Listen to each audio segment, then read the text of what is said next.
Hi ಎಲ್ಲರಿಗೂ ನಮಸ್ಕಾರ. ಬನ್ನಿ ಮುದ್ದು ಸೊಸೆ ಸೀರಿಯಲ್ ಏನಾಗ್ತಾ ಇದೆ ಅಂತ ನೋಡ್ಕೊಂಡು ಬರೋಣ. ಈ ಕಡೆ ವಿದ್ಯೆ ಬರ್ತಾ ಇರಬೇಕಾದ್ರೆ ಈಶ್ವರಿ ಅಜ್ಜಮ್ಮ ಎಲ್ಲರೂ ಕೂಡ ವಾಪಸ್ ಬರ್ತಾರೆ. ನೋಡಿಬಿಟ್ಟು ಅಲ್ಲವ ಅಲ್ಲಿ ನಿಮ್ಮ ಅಪ್ಪಯ್ಯ ನೋಡಿದರೆ ಚಾಟಿ ಏಟ್ನ ಹೊಡ್ಕೊಂಡು ಊರ್ ಜನಗಳ ಮುಂದೆ ನಮ್ಮ ಮಾನ ಮರ್ಯಾದೆ ಕಳೀತಾ ಇದ್ದಾರೆ. ಇನ್ನು ನೀನು ಕೂಡ ಇಲ್ಲಿ ಬಂದುಬಿಟ್ಟು ಮತ್ತೆ ನಾಟಕನ ಶುರು ಮಾಡ್ಕೊಂಡಿದ್ಯಾ, ಇನ್ನು ಏನು ಮಾಡಬೇಕು ಅಂತ ಹೊರಟಿದ್ಯಾ ಅಂದಾಗ, ಅಯ್ಯೋ ಇಲ್ಲ ಅಜ್ಜಮ್ಮ, ಒಂದೇ ಒಂದು ಸಲ ನನಗೆ ಅವಕಾಶನ ಮಾಡಿಕೊಡಿ ಅಂತ ಹೇಳ್ತಾಳೆ. ಸಾಕು ಬಾಯಿ ಮುಚ್ಚೆ, ಅಲ್ಲ ನೀವೆಲ್ಲರೂ ಕೂಡ ಸೇರಿಕೊಂಡು ನನ್ನ ಮಗನ ಮಾನ ಮರ್ಯಾದೆ ಎಲ್ಲ ತೆಗಿತಾ ಇದ್ದೀರಾ, ಅವ್ನು ಜೈಲಿಗೆ ಹೋಗೋಕ್ಕೆ ಕಾರಣ ಆಗೋದಲ್ದೆ ಇವಾಗ ಈ ರೀತಿ ನಾಟಕ ಬೇರೆ ಮಾಡ್ತಾ ಇದ್ದೀರಾ ಅಂದಾಗ, ಅಜ್ಜಮ್ಮ ನಿನ್ನ ಕಾಲಿಗೆ ಬೇಕಾದರೂ ಬೀಳ್ತೀನಿ, ಒಂದೇ ಒಂದು ಸಲ ನಾನು ಗೌಡ್ರ ಹತ್ರ ಮಾತಾಡ್ತೀನಿ, ಅವ್ರಿಗೆ ಕಾಲಿಗೆ ಬಿದ್ದು ಕ್ಷಮೆ ಕೇಳ್ತೀನಿ ಅಂದಾಗ ಅಲ್ಲಿಗೆ ವಿನಂತಿ ಕೂಡ ಬರ್ತಾಳೆ. ಅಜ್ಜಮ್ಮ ಮಾವಯ್ಯ ಯಾವುದೇ ಕಾರಣಕ್ಕೂ ಇವಳು ಮನೆ ಒಳಗಡೆ ಕಾಲಿಡಿಸ್ಬಾರ್ದು ಅಂತ ಹೇಳಿದ್ದಾರೆ. ಆದರೆ ಈ ವಿದ್ಯೆ ಎಷ್ಟೆಲ್ಲ ಮಾತಾಡಿದ್ಲು ಗೊತ್ತಾ, ಭದ್ರಮಾಮನ ಜೊತೆಗೆ ಮಾತಾಡಲೇಬೇಕು ಅಂತ ನನ್ನ ಹತ್ರನೇ ವಾದ ಮಾಡಿದ್ಲು, ನಾನು ಯಾವುದೇ ಕಾರಣಕ್ಕೂ ಬಿಟ್ಟಿಲ್ಲ ಅಂತ ಹೇಳಿದ ತಕ್ಷಣ, ಅಲ್ಲ ಒಂದು ಸಲ ನನ್ನ ಮೊಮ್ಮಗನ ಜೀವನದಲ್ಲಿ ಕಾಲಿಟ್ಟು ಅವನ ಜೀವನನೇ ಅಲ್ಲೋಲ ಕಲ್ಲೋಲ ಮಾಡಿದೀಯಾ, ಇನ್ನು ಏನು ಮಾಡಬೇಕಂತ ಹೊರಟಿದೀಯೇ ನೀನು ಅಂತ ಹೇಳಿದಾಗ, ಇಲ್ಲ ಅಜ್ಜಮ್ಮ ಅಂತ ಹೇಳ್ತಾ ಇರ್ತಾಳೆ. ಇಷ್ಟು ದಿನ ಆಡಿರೋ ನಾಟಕ ಸಾಕಾಗಿ ಇವಾಗ ಮತ್ತೆ ಹೊಸ ನಾಟಕನ ಶುರು ಮಾಡ್ಕೊಂಡಿದ್ಯಾ ನೀನು ಅಂತ ಚಿತ್ರ ಕೇಳ್ತಾಳೆ. ಇಲ್ಲ ಅಜ್ಜಮ್ಮ, ನಿಜವಾಗ್ಲೂ ಕೂಡ ನಾನು ಅವ್ರ ಜೊತೆ ಮಾತಾಡಬೇಕು, ಹೇಗಾಯಿತು ಅಂತ ಅವ್ರ ಹತ್ರ ಹೇಳ್ಬೇಕು ಅಜ್ಜಮ್ಮ ಅಂದಿದ ತಕ್ಷಣ, ಸಾಕು ಬಾಯಿ ಮುಚ್ಚೆ, ನೋಡು ನಿಜವಾಗ್ಲೂ ನನ್ನ ಮೊಮ್ಮಗನ ಮೇಲೆ ನಿನಗೆ ಪ್ರೀತಿ ಗೌರವ ಅಂತ ಇದ್ದರೆ ಇಲ್ಲಿದ್ದ ಸುಮ್ಮನೆ ಹೊರಟೋಗ್ಬಿಡು, ಇಲ್ಲ ಅಂದರೆ ನಿಜವಾಗ್ಲೂ ಕೂಡ ಇಲ್ಲಿ ನೀನು ನಾಟಕ ಮಾಡೋಕ್ಕೆ ಬಂದಿದೀಯಾ ಅಂತ ನನಗೆ ಗೊತ್ತಾಗುತ್ತೆ ಅಂತ ಅಜ್ಜಮ್ಮ ಹೇಳಿದಾಗ, ವಿದ್ಯೆ ಏನೂ ಮಾತಾಡದೆ ಅಲ್ಲಿದ್ದ ಹೊರಟೇ ಬಿಡ್ತಾಳೆ. ಅದೇ ಟೈಮ್ಗೆ ಅಲ್ಲಿಗೆ ಕ್ವಾಟ್ಲೆ ಕೂಡ ಬರ್ತಾನೆ. ವಿದ್ಯೆನ ನೋಡಿಬಿಟ್ಟು, ಅದಕ್ಕೆಮ್ಮ ನೀವಿಲ್ಲಿ ಅಂದಾಗ, ಹೌದು ಕ್ವಾಟ್ಲೆ ಅಣ್ಣ, ಅವ್ರ ಜೊತೆ ಮಾತಾಡಬೇಕು, ಕ್ಷಮೆ ಕೇಳಬೇಕು ಅಂತ ಬಂದೆ, ಆದರೆ ಅಜ್ಜಮ್ಮನ ಮಾತು ನನ್ನನ್ನು ಕಟ್ಟಾಕ್ಬಿಡ್ತು ಅಂತ ಹೇಳ್ತಾಳೆ. ಏನು ಹೇಳ್ತಾ ಇದ್ದೀರಾ ಅದಕ್ಕೆಮ್ಮ ಅಂತ ಕೇಳಿದಾಗ, ವಿದ್ಯೆ ನಡೆದಿರೋ ಎಲ್ಲ ಘಟನೆನೂ ಕೂಡ ಹೇಳ್ತಾಳೆ.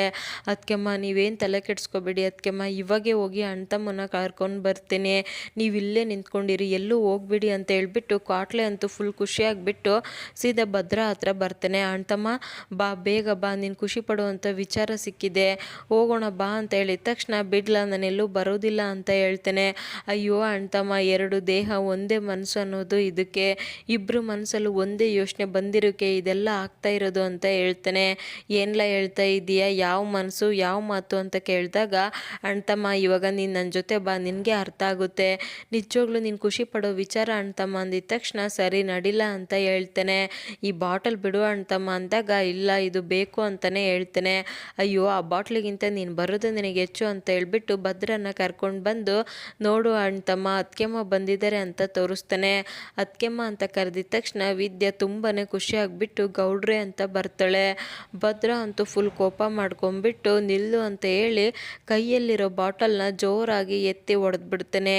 ಇನ್ನೊಂದು ಸಲ ನಿನ್ನ ಬಾಯಲ್ಲಿ ಏನಾದರೂ ಆ ಪದ ಬಂತು ಅಂದರೆ ನಾನು ಮಾತ್ರ ಸುಮ್ಮನೆ ಇರೋದಿಲ್ಲ ಅಂತ ಹೇಳ್ತೇನೆ.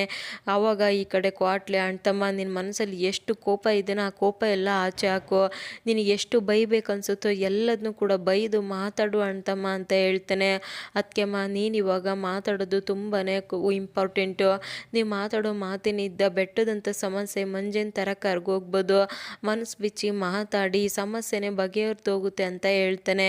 ಆವಾಗ ವಿದ್ಯೆ ಕೂಡ ಗೌಡ್ರೆ ಅಂತ ಹೇಳೋಕೆ ಬಂದಿದ್ದ ತಕ್ಷಣ, ಅಲ್ಲ ನೀನು ಮಾತಾಡೋ ಮಾತನ್ನ ನಂಬ್ಕೊಂಡು ಮತ್ತೆ ಮೋಸ ಹೋಗ್ತೀನಿ ಅಂತ ಅಂದ್ಕೊಂಡಿದ್ದೀಯಾ, ಅಲ್ಲಿ ನಿಮ್ಮ ಅಪ್ಪಯ್ಯ ಊರ್ ಜನಗಳ ಮುಂದೆ ಚಾಟಿ ಏಟ್ನ ಹೊಡ್ಕೊಂಡು ನಾಟಕ ಮಾಡ್ತಿದ್ರೆ ನೀನು ಇಲ್ಲಿ ಹೊಸ ನಾಟಕ ಮಾಡೋಕೆ ಬಂದಿದೀಯಾ ಅಂತ ಹೇಳ್ತಾನೆ. ಅಯ್ಯೋ ನಿಜವಾಗ್ಲೂ ಇಲ್ಲ ಗೌಡ್ರೆ, ಒಂದೇ ಒಂದು ಕಿತ್ತ ನಾನು ಮಾತಾಡ್ತೀನಿ, ನನಗೆ ಮಾತಾಡೋಕ್ಕೆ ಅವಕಾಶ ಮಾಡಿಕೊಡಿ ಅಂತ ವಿದ್ಯೆ ಹೇಳಿದಾಗ, ಇಲ್ಲ ಆಗೋದಿಲ್ಲ, ನಿನ್ನ ಮಾತನ್ನ ಮತ್ತೆ ನಂಬೋದಕ್ಕೆ ಸಾಧ್ಯನೇ ಇಲ್ಲ, ಇಲ್ಲಿದೆ ಅಲ್ವಾ ನನ್ನ ಮನಸ್ಸು, ಈ ಬಾಟಲ್ ಥರ ಒಡೆದು ನುಚ್ಚು ನೂರಾಗಿದೆ, ಮತ್ತೆ ಅದನ್ನು ಒಂದು ಮಾಡೋಕ್ಕೆ ಸಾಧ್ಯನೇ ಇಲ್ಲ, ನಿಮ್ಮ ಕುಟುಂಬನ ನೋಡ್ತಾ ಇದ್ದರೆ ಎಲ್ಲರನ್ನು ಸಿಗ್ದಾಕ್ಬೇಕು ಅನ್ನೋ ಅಷ್ಟು ಕೋಪ ಬರುತ್ತೆ, ನೀನು ಇಲ್ಲಿ ನಿಂತ್ಕೋಬೇಡ, ಇಲ್ಲಿದ್ದ ಹೊರಟೋಗ್ಬಿಡು ಅಂತ ಹೇಳ್ಬಿಡ್ತಾನೆ. ಗೌಡ್ರೆ ಒಂದೇ ಒಂದು ಸಲ ಮಾತಾಡ್ತೀನಿ ಅಂದಾಗ, ನಾನು ತಲೆ ಕೆಟ್ಟರೆ ನಾನು ಏನು ಮಾಡ್ತೀನೋ ನನಗೆ ಗೊತ್ತಿಲ್ಲ, ಹೊರಟೋಗು ಅಂತ ಭದ್ರ ಕೋಪ ಮಾಡಿಕೊಂಡು ಹೇಳೇ ಬಿಡ್ತಾನೆ. ವಿದ್ಯೆ ಏನು ಮಾಡೋಕ್ಕಾಗದೆ ಮತ್ತೆ ವಾಪಸ್ ಬಂದುಬಿಡ್ತಾಳೆ. ಇನ್ನು ವಿನಂತಿ ಹತ್ರ ಈಶ್ವರಿ ಕೂಡ, ವಿನಂತಿ ಶಬಾಷ್ ಕಣವ, ಭದ್ರ ಮತ್ತು ವಿದ್ಯೆ ಯಾವುದೇ ಕಾರಣಕ್ಕೂ ಮಾತಾಡಬಾರ್ದು, ಎಷ್ಟೇ ಅವಕಾಶ ಬಂದ್ರೂ ಕೂಡ ಅದನ್ನು ತಡಿಬೇಕು ಅಂತ ಹೇಳಿದಾಗ, ಅಯ್ಯೋ ಅತ್ತೆ ಅವಳೇನು ಸುಮ್ಮನೆ ಅಂತ ಅಂದ್ಕೊಂಡಿದ್ದೀರಾ, ಎಷ್ಟು ಮಾತಾಡಿದ್ಲು ಗೊತ್ತಾ, ಆದರೆ ನಾನು ಮಾತ್ರ ಅವಳನ್ನ ಒಳಗೆ ಹೋಗೋಕ್ಕೆ ಬಿಟ್ಟೇ ಇಲ್ಲ ಅಂತ ಹೇಳ್ತಾಳೆ. ಅದೇ ಟೈಮ್ಗೆ ವಿದ್ಯೆ ಕೂಡ ಬರೋದನ್ನ ನೋಡಿಬಿಟ್ಟು, ಅವ್ವ ಅಕ್ಕ ಬಂದ್ಲು ಅಂತ ಸರು ಹೇಳ್ತಾಳೆ. ವಿದ್ಯೆ ಬಂದಿದ್ದ ತಕ್ಷಣ ವಿದ್ಯೆ ಏನಾಯ್ತವ ಮಾತಾಡ್ದ ಅಂತ ಕೇಳ್ತಾರೆ.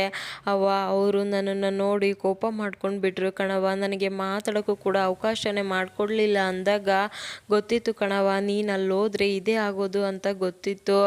ಯಾಕವ ಹಣೆ ಮೇಲೆ ಗಾಯ ಆಗಿದೆ ಅಂತ ಕೇಳ್ತಾರೆ. ಏನಿಲ್ಲ ಕಣವ, ಬರ್ತಾ ಸ್ವಲ್ಪ ಕಾಲು ಜಾರಿ ಬಿದ್ದೆ ಅಂತ ಹೇಳಿದಾಗ ಅಯ್ಯೋ ದೇವ್ರೆ, ನನ್ನ ಮೊಮ್ಮಗಳಿಗೆ ಯಾಕಪ್ಪ ಇಷ್ಟೊಂದು ಕಷ್ಟ ಕೊಡ್ತಾ ಇದೀಯಾ, ಅವಳ ಜೀವನ ಸರಿ ಮಾಡಬಾರ್ದ ಅಂತ ಅವ್ರ ಅಮ್ಮಮ್ಮ ಕೂಡ ಹೇಳ್ತಾ ಇರ್ತಾರೆ. ಅದನ್ನ ಊರ ಜನಗಳೆಲ್ಲರೂ ಕೂಡ ಕೇಳಿಸ್ಕೊಳ್ತಾರೆ. ಅಲ್ಲ, ಇಷ್ಟೆಲ್ಲ ನಮ್ಮ ಊರು ಹುಡುಗಿಗೆ ಅನ್ಯಾಯ ಆಗ್ತಾ ಇದ್ರೆ ನಾವು ನೋಡಿಕೊಂಡು ಸುಮ್ಮನೆ ಇರೋಕ್ಕಾಗುತ್ತಾ? ಹೌದೌದು, ವಿದ್ಯೆ ಕೂಡ ನಮ್ಮನೆ ಹುಡುಗಿ ಇದ್ದಾಗೆ, ಹೇಗಾದರೂ ಮಾಡಿ ಅವಳ ಜೀವನನ ಸರಿ ಮಾಡಬೇಕು ಅಂತ ಹೇಳ್ತಾರೆ. ಹೌದು, ಶಿವರಾಮೇಗೌಡರು ಬರಬೇಕು, ಪಂಚಾಯಿತಿ ನಡೆಸಲೇಬೇಕು, ವಿದ್ಯೆಗೆ ಒಂದು ತೀರ್ಮಾನನ ಕೊಡಲೇಬೇಕು ಅಂತ ಹೇಳ್ತಾರೆ. ಅದನ್ನು ಈಶ್ವರಿ ಕಡೆ ಅವನು ಕೇಳಿಸ್ಕೊಂಡು ಈಶ್ವರಿಗೆ ಫೋನ್ ಮಾಡ್ತಾನೆ.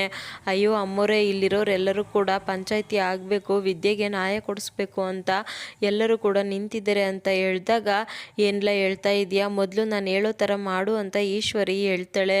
ಅದನ್ನು ಕೇಳಿಸ್ಕೊಂಡು ಏನೇ ಹೇಳಿಯತ್ತೆ, ನಿಮ್ಮ ಬಾಯಲ್ಲಿ ಮಾತ್ರ ಬೆಂಕಿ, ತಲೆಯಲ್ಲಿ ತುಂಬಾ ಬುದ್ಧಿ ಇದೆ ಅಂತ ವಿನಂತಿ ಹೇಳಿದಾಗ, ನಮ್ಮ ಅತ್ತಿಗೆ ಅಂದರೆ ಸುಮ್ಮನೆ ನಾ ಕುತಂತ್ರಿ ಮಾಡೋದಲ್ಲಿ ನಮ್ಮ ಅತ್ತಿಗೆ ಫೇಮಸ್ ಅಂತ ಹೇಳ್ತಾಳೆ.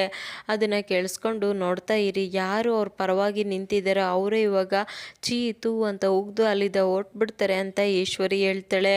ಅದೇ ಥರ ಈಶ್ವರಿ ಕಡೆಯವನು ಕೂಡ ಬಂದ್ಬಿಟ್ಟು, ಅಲ್ಲ ಅಣ್ಣ, ನಿಮ್ಮ ಮನೆಯಲ್ಲಿ ನಿಮ್ಮ ಸೊಸೆ ನಿಮ್ಮನ್ನ ಜೈಲಿಗೆ ಹೋಗೋ ಥರ ಮಾಡಿದರೆ ಏನು ಅಣ್ಣ ಮಾಡ್ತೀಯ ಅಂತ ಕೇಳ್ತಾನೆ.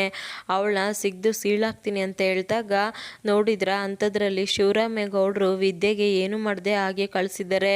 ನಿಜವಾಗ್ಲೂ ಅವ್ರ ದೊಡ್ಡತನನ ಮೆಚ್ಚಬೇಕು. ಅಲ್ಲ, ಅವ್ರಿಗೊಂದು ನ್ಯಾಯ ಇವ್ರಿಗೊಂದು ನ್ಯಾಯನ ಮಾಡಿರೋದು ಇವರು ತಪ್ಪು, ಇವ್ರ ಪರವಾಗಿ ನ್ಯಾಯ ಕೇಳಿದ್ರೆ ಪಾಪ ಅವ್ರ ತಾನೇ ಏನು ಮಾಡೋಕ್ಕಾಗುತ್ತೆ ಅಂದಾಗ, ಹೌದು ಕಣ್ಲ, ನೀನು ಹೇಳೋದು ಸರಿಯಾಗಿದೆ ಅಂತ ಹೇಳ್ತಾನೆ. ದೊಡ್ಡವ್ರ ವಿಚಾರ ನಮ್ಗೆ ಯಾಕಣ, ಅವ್ರು ನೋಡ್ಕೊಳ್ತಾರೆ ಬನ್ನಿ ಅಂತ ಹೇಳ್ಬಿಟ್ಟು ಊರ ಜನರನ್ನೆಲ್ಲರನ್ನು ಕೂಡ ಕರ್ಕೊಂಡು ಹೋಗೇ ಬಿಡ್ತಾನೆ. ಅದನ್ನ ನೋಡ್ಬಿಟ್ಟು ವಿದ್ಯೆಗಂತೂ ತುಂಬಾನೇ ಬೇಜಾರಾಗ್ಬಿಡುತ್ತೆ. ಅವನು ಕೂಡ ಈಶ್ವರಿಗೆ ಫೋನ್ ಮಾಡಿಬಿಟ್ಟು, ಅಮ್ಮೋರು ಎಲ್ಲರೂ ಕೂಡ ಅಲ್ಲಿಂದ ಹೊರಟ್ಬಿಟ್ರು ಅಂತ ಹೇಳ್ತಾನೆ. ನೋಡು ವಿನಂತಿ, ಭದ್ರ ಮತ್ತೆ ವಿದ್ಯೆ ಇಬ್ರು ಕೂಡ ದೂರ ಇರಬೇಕು, ಆವಾಗ್ಲೇನೆ ನಿನ್ನ ಮತ್ತೆ ಆ ಭದ್ರನ್ ಮದುವೆ ಆಗೋಕೆ ಸಾಧ್ಯ ಅಂತ ಈಶ್ವರಿ ಕೂಡ ವಿನಂತಿಗೆ ಹೇಳ್ತಾ ಇರ್ತಾಳೆ. ಅದೇ ಟೈಮ್ಗೆ ಈ ಕಡೆ ಕ್ವಾಟ್ಲೆ ಕೂಡ ತುಂಬಾನೇ ಬೇಜಾರು ಮಾಡಿಕೊಂಡು ಭದ್ರ ಹತ್ರ ಬರ್ತಾನೆ. ಬಂದಿದ್ದ ತಕ್ಷಣ, ಅಣ್ತಮ್ಮ ನೀನು ಮಾಡಿದ್ದು ಸರಿಯಲ್ಲ ಅಣ್ತಮ್ಮ, ಅತ್ಕೆಮ್ಮ ತಪ್ಪು ಮಾಡಿದ್ದಾರೆ ತಾನೇ, ಮಾವಯ್ಯ ಯಾವಾಗಲೂ ಕೂಡ ದೊಡ್ಡ ಮನುಷ್ಯ ಅಂತ ಹೇಳ್ತಾ ಇರ್ತಾರೆ, ದೇವರು ಅಂತ ಹೇಳ್ತಾ ಇರ್ತಾರೆ, ದೇವ್ರ ಥರ ಈ ಅತ್ಕೆಮ್ಮ ಮಾಡಿರೋ ತಪ್ಪನ್ನ ಕ್ಷಮಿಸ್ಬೋದು ತಾನೇ, ಕ್ಷಮಿಸಿ ಮತ್ತೆ ಮನೆ ಒಳಗಡೆ ಬಿಟ್ಕೋಬೋದು.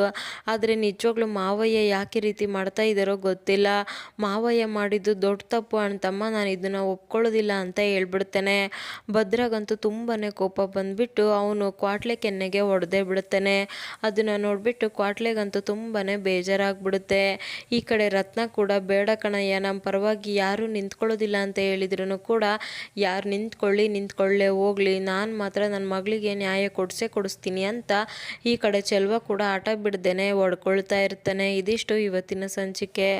Thank you so much every one.